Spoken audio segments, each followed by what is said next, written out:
Nire ahotsa. Jaio nintzenetik ahotsa daukat. Hasieran nire ahotsa ni baino handiagoa zen. Horrek komunikatzen hasteko aukera eman zidan. Susurlatzen ikasi nuen. Eta oihu egitera gurrutitik agurtzeko. Poliki-poliki kontrolatu nuen, baina ezin nuen ezer esan. Nire ahotsak menderatzen ninduen. Nik bera menderatzen ikasi nuen arte. Alzenekien gauza divertigarri asko egin ditzakezula zure ahotsarekin? Sudurra estalita, ate bat zara. Hau estalita, robot bat zara. Eltzo baten burrumba imitatu dezakezu. Edo, zaldiren soinua egin, lau aska.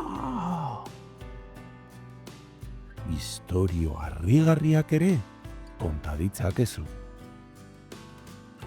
Edo pinguinoak bat, bi, hiru, lau, infinituraino zenbatu. Garrantzitsuena, zure ahotsa erabiltzea da, zure ideiak adierazteko.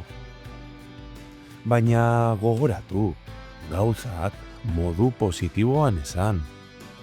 Mezua hartzen duenari, ahoz eraso gabe. Zure ahotsaz, gauza bat ez pasaizu gustatzen, ez esan dezakezu. Ez!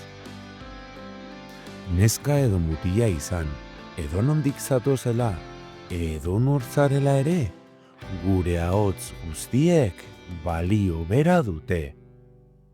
Beraz, gogoratu, ahots bat duzu.